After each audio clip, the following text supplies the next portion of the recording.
Hello, my beautiful people. Welcome back to Sunday Talk episode number 152.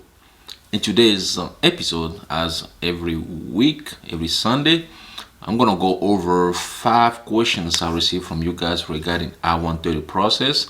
I have another powerful code for you, and also NVC update of this week for some of you guys who missed my Tuesday or Wednesday update. I believe it was Wednesday this week.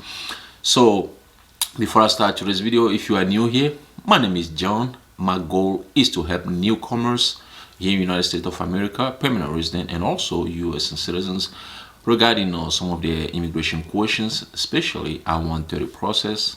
And also, we talk about other topics as well, just, anything that can help newcomers here in the United States of America.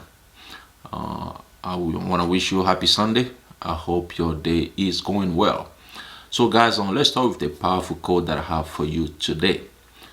Today's code is coming from Jim Valvano. Here is the code. Never give up. Failure and rejection are only the first step to succeeding. Again, never give up. Failure and rejection are only the first step to succeeding. Yeah, if you notice that, some of you guys who trying to, start something new, you have a goal and you start it, you will notice that at the beginning it's always difficult.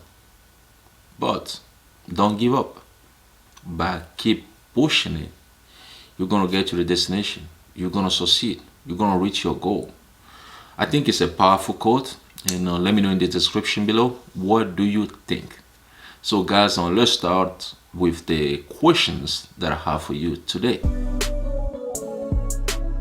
USA Mon.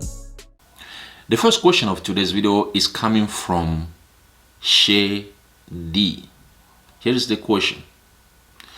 Good morning. I have a question.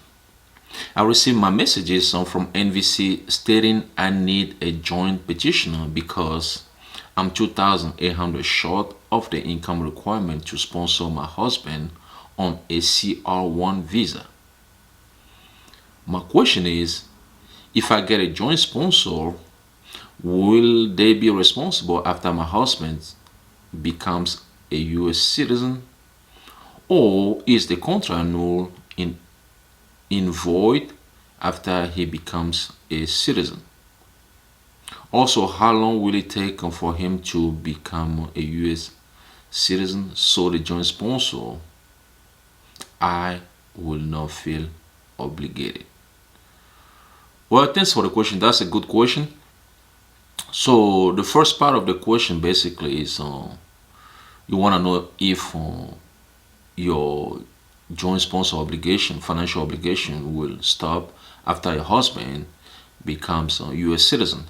Yes, according to USCIS, once the intended immigrant becomes a U.S. citizen, yes, the joint sponsor or the sponsor of financial responsibility will stop. And the second question is you want to know when your husband will become a U.S. citizen.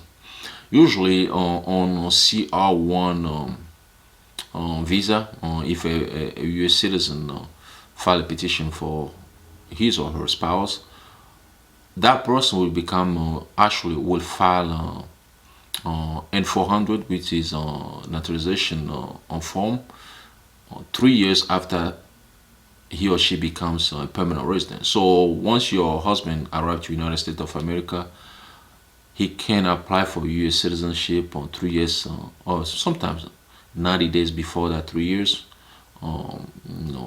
after he becomes a permanent resident. So you have to look for a date on the green card. So 3 years from that date or 90 days before that 3 years, the person can apply for U.S. citizenship. Okay. So guys, let's move to the second question of today's video. This one is coming from Caleb Kids Nursery Rhymes and Kids Songs. Here's the question. Hello John, help me understand this well. Our petition got approved by USCIS on 13th of April 2022. I'm in the F2A category, when do I expect to receive a welcome letter from Nvc? Well, thanks for the question. I answer this question a lot on this channel. Once your case is approved by USCIS, it will move to Nvc National Visa Center. Sometimes people call Nvc like 60 days and 90 days after the case moved to their level to receive a case number, invoice ID. But the thing is, even if you receive your case number, invoice ID, and your priority date is not current, you won't be able to start the immigrant visa process. So the best thing to do is to wait until your priority date becomes current. Then after that, Nvc will notify you, send you a welcome letter with all those credentials, the case number, invoice ID. Then you can start the immigrant visa process. Okay. So as far as how long it will take, we don't know for sure. You just have to keep checking the visa bulletin board to see if your priority date is current. Okay. So let's move to the third question of today's video, which is coming from Mem Davi. Here's a question. Hey John, how are you? I'm new here, but I listened to your video. I would like to know this. I'm 24 now. My mom is my petitioner. I would like to know what the interview question for me, because I have interview very soon. Well, thanks for the question. It's gonna be hard, to tell you what exactly those interview questions gonna be, because the interview is different for everybody based on the form, based on the document you guys submitted. Some of those questions can be, just an example. It can be like, what is your mom's birthday? What is your mom's name? Do you have sisters? Do you have any brothers? How old are you? How old is your brother? How old is your sister? What is your mom's occupation? Questions like that. But I have a video on this channel regarding some of those questions. You can check it out.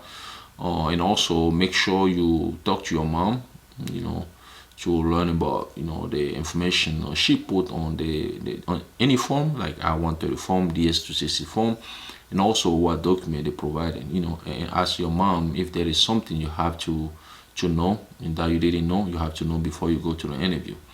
And the main thing here is to pray. You have to pray a lot. Okay, it's very important. So guys, let's move to the fourth question of today's video, and this one is coming from Nana Ama. Here is the question.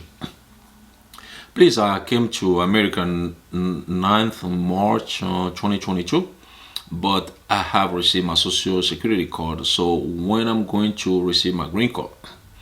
Well, thanks for the question. Normally, if you pay your immigrant fee before you arrive to United States of America, you can receive your green card within 90 days upon arrival.